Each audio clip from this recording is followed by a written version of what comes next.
राधे राधे दोस्तों, कैसे हैं आप सब। एक बार फिर से स्वागत है मेरे चैनल श्री प्रभु वाणी में। दोस्तों, आज मैं इस वीडियो में विजया एकादशी कब है और उसकी कथा सुनाऊंगी। साल 2023 में विजया एकादशी का व्रत 16 फरवरी को रखा जाएगा।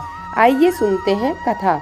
युधिष्ठिर ने पूछा, हे वासुदेव, फागुन के कृष्ण पक्ष में किस नाम की एकादशी होती है और उसका व्रत करने की विधि क्या है, कृपया करके बताइए। भगवान श्री कृष्ण बोले, युधिष्ठिर, एक बार नारद जी ने ब्रह्मा जी से फागुन के कृष्ण पक्ष की विजया एकादशी के व्रत से होने वाले पुण्य के बारे में पूछा तथा ब्रह्मा जी ने इस व्रत के बारे में उन्हें जो कथा और विधि बताई उसे सुनो। ब्रह्मा जी ने कहा, नारद, यह व्रत बहुत ही प्राचीन, पवित्र और पाप नाशक है। यह एकादशी राजाओं को विजय प्रदान करती है, इसमें तनिक भी संदेह नहीं है।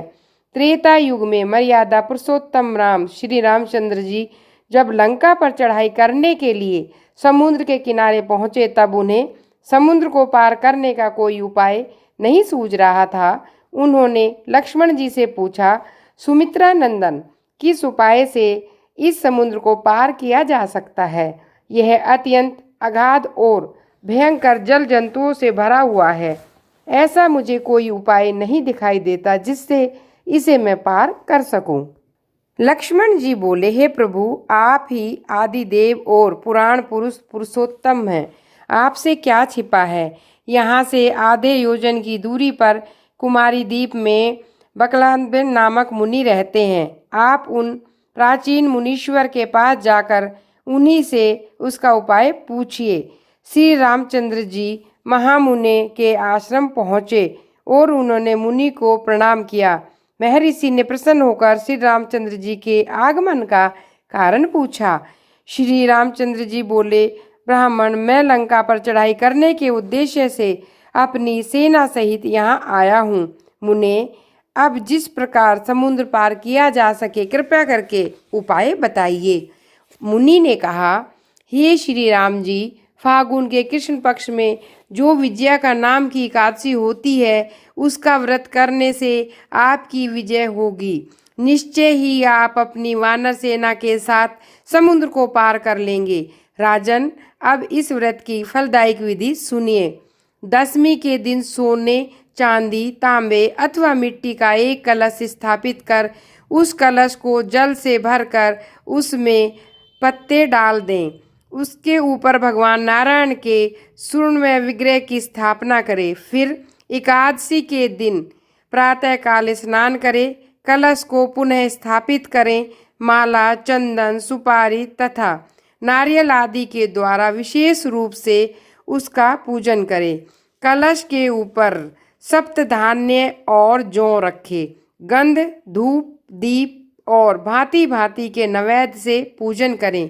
कलश के सामने बैठकर उत्तम कथा सुने और सारा दिन भगवान का नाम लेते हुए व्यतीत करें। रात में भी वहाँ जागरण करें।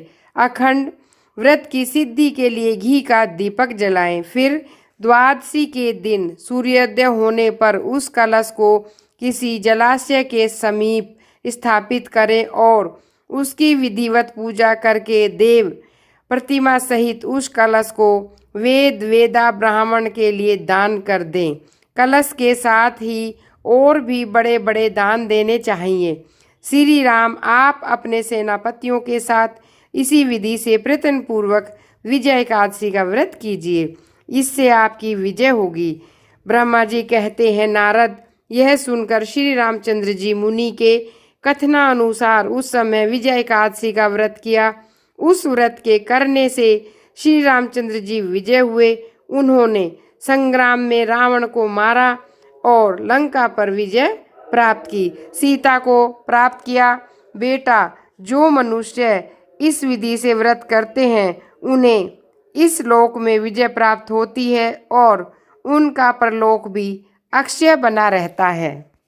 राधे राधे। ये थी भक्तों एकादशी व्रत कथा। अगर आपको मेरे द्वारा सुनाई गई कथा पसंद आए तो प्लीज़ मेरे चैनल को लाइक, सब्सक्राइब अवश्य करें।